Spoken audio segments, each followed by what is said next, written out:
하나님께서는 이스라엘 백성들을 가나안 땅에 심으셨습니다. 성경은 이스라엘의 해방과 가나안 땅을 주신 것을, 가나안 땅을 주시고 구원하신 것을 심는 것으로 표현합니다. 이게 성경의 방식입니다.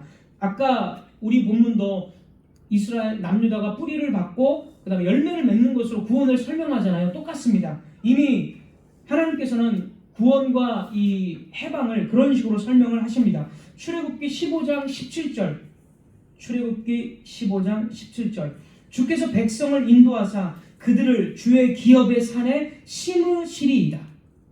심는다, 심을 것이다.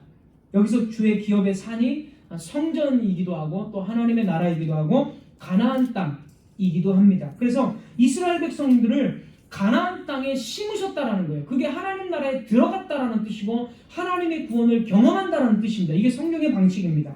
시편 44편 2절, 시편 44편 2절, 주께서 주의 손으로 뭇 백성을 내쫓으시고 우리 조상들을 이 땅에 뿌리박게 하시며 가나안 땅에서 이방 족속을 내쫓으시고 우리 조상들을 이 땅 가나안 땅에 뿌리박게 하셨다. 하나님 나라를 거기에서 심고 이루게 하셨다. 구원하셨다. 이런 표현 똑같습니다. 지금까지 말씀드린 거. 그래서 하나님께서는 이스라엘 백성들을 출애굽시키시고 가나안 땅, 즉 하나님의 나라에, 하나님의 동산에 심으셨습니다. 그러나 하나님께서는 이스라엘의 범죄로 그들을 가나안 땅에서 뽑으셔서 바벨론의 포로가 되게 하셨습니다. 그리고 이때 가나안 땅은 뽑혀졌기 때문에 안식을 하게 됩니다. 그러나 하나님께서는 당신의 백성들, 이스라엘 백성들에게 안식년을 지키도록 강요하신 후에 70년의 안식년을 지키도록 강요하신 후에 그들을 다시 심으시기 위해서 해방을 주십니다. 그래서 때가 되어 이스라엘 백성들은 바벨론 땅에서 탈출해서 다시 가나안 땅으로 돌아오는데 하나님께서는 이로써 안식년과 희년의 성취를 여기서 1차적으로 보게 하십니다. 희년이 자유와 해방의 날로서 이스라엘이 다시 고국으로 돌아가는 것을 상징하기 때문에 모세 시대에 희년을 제정하신 것은 바벨론의 포로에서 귀환하는 것을 예표하는 것이었습니다. 이미 모세 시대에 제정한 그 희년은. 그리고 궁극적으로 희년은 예수 그리스도의 사역을 가리키는 것이었습니다. 주님께서는 희년의 성취자로서 자신을 나타내셨고 십자가에서 죽으심으로 우리의 죄를 제거하시고 우리를 사탄의 압제에서 그리고 사탄의 종에서 해방시키시고 자유를 주셨습니다. 그리고 우리를 하나님의 동산인 하나님의 나라인 교회에 심으셨습니다. 동시에 이것은 우리가 하늘 백성으로서 하늘에 심겨졌음을 의미하는 것입니다. 우리는 자유와 희년의 성취자이신 예수님을 통해서 자유와 해방을 맛보고 그리고 이제 방랑자가 아니라 하나님의 나라에 심겨진 사람들이 되는 것입니다. 그래서 우리는 하나님 나라의 열매를 먹습니다. 오늘 보면 29절에 보면 제3년에는 심고 거두며 포도원을 심고 그 열매를 먹으리라. 포도의 열매를 먹는다라고 말합니다. 우리 역시 심겨졌기 때문에 하나님의 나라에서 포도나무의 열매인 포도주를 마십니다. 주님께서 모든 것을 성취하셨으므로 성찬상에서 자유와 안식의 음료인 포도주를 우리는 마시면서 주님의 해방과 주님의 안식과 자유를 기념하는 것입니다. 그리고 또한 우리는 열매를 맺습니다. 30절을 다시 한번 보시면 오늘 우리 본문 30절, 유다 족속 중에서 피하고 남은 자는 다시 아래로 뿌리를 내리고 위로 열매를 맺을지라. 남은 자가 바로 진정한 하나님의 백성을 의미하고 하나님의 백성은 뿌리를 내리고 열매를 맺습니다. 이것은 신약의 교회에서 보다 분명하게 성취가 되어집니다. 성령으로 인해서 신약의 교회는 더욱더 자라나고 뿌리를 내리고 열매를 맺게 되었습니다. 골로새서 1장 6절.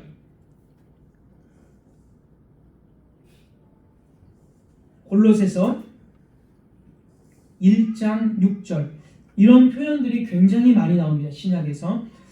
골로새서 1장 6절. 이 복음이 이미 너희에게 이름에 너희가 듣고 참으로 하나님의 은혜를 깨달은 날부터 너희 중에서와 같이 이 또한 온 천하에서도 열매를 맺어 자라는도다.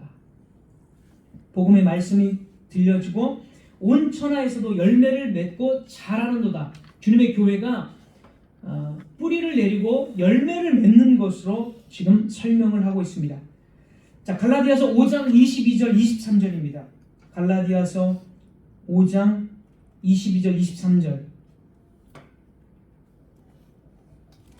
오직 성령의 열매는 사랑과 희락과 화평과 오래 참음과 자비와 양선과 충성과 온유와 절제니 이 같은 것을 금지할 법이 없느니라. 자, 그리스도인의 신앙을 여기서 무엇으로 표현합니까? 성령의 열매라고 표현을 하고 있습니다. 왜 그렇습니까? 구원은, 성경에서 구원을 심겨지고 열매 맺는 것으로 성경은 표현하고 있기 때문에 그렇습니다. 이런 구절들은 정말 많습니다. 시편 1편 3절도 한번 보시기 바랍니다. 시편 1편 3절. 그는 시냇가에 심은 나무가 철을 따라 열매를 맺으며, 의인은 시냇가에 심겨진 나무입니다. 구원받은 자는 나무처럼 시냇가에 뿌리를 내리고 심겨졌습니다. 그러나 악인은 어떻습니까? 시편 1편 4절. 악인은 어떻습니까? 악인들은 그렇지 아니하며 오직 바람에 나는 겨와 같도다. 겨, 쭉정이. 악인들은 뿌리를 내리지 못하고 정착하지 못합니다. 쭉정이가 바람에 이리저리 흩날리듯이 악인은 모든 정욕과 유혹에 따라, 죄를 따라서 여기저기 떠돌아 다닙니다. 그래서 악인은 안정됨이 없습니다. 그는 자기가 어디로 가는지도 모르고 오직 자기의 배를 채울 수 있는 곳으로 바쁘게 움직이고 기웃거립니다. 그러나 의인들, 즉 하나님의 백성들, 교회는 흩날리는 쭉정이가 아니라 하나님 안에 심겨진 나무들로 표현이 되는 것입니다. 하나님 안에서 풍성한 열매들을 먹고 자라나고 또 동시에 뿌리를 내림으로써 하나님의 백성들은 꽃과 열매를 만들어냅니다. 죄가 들어온 이후로 타락한 세상에서는 가시나무와 엉겅퀴가 자라났습니다. 나쁜 열매를 맺는 나무들이 생겨났습니다. 하지만 그런 타락한 세상 속에서 하나님은 우리를 좋은 나무로 심으셨습니다. 사랑하는 성도 여러분, 우리들은 생명을 가지고 있으며 하나님의 열매라는 사실을 잊지 말아야 합니다. 열매라는 것은 나무의 생명의 표현입니다. 열매는 그 나무의 성격에서 나오는 것이며 그 나무가 어떤 나무인지를 보여주는 표시입니다. 우리가 하나님의 생명을 가지고 있다면 우리는 생명의 열매를 맺게 될 것입니다. 결코 나쁜 열매를 맺지 않을 것입니다. 우리가 예수님 안에서 뿌리를 내리고 우리의 인생을 예수님 안에서 경영한다면 우리는 좋은 나무로 그리고 좋은 열매로 나타나게 될 것입니다. 우리가 좋은 열매를 맺게 하기 위해서 하나님께서는 어떻게 하셨습니까?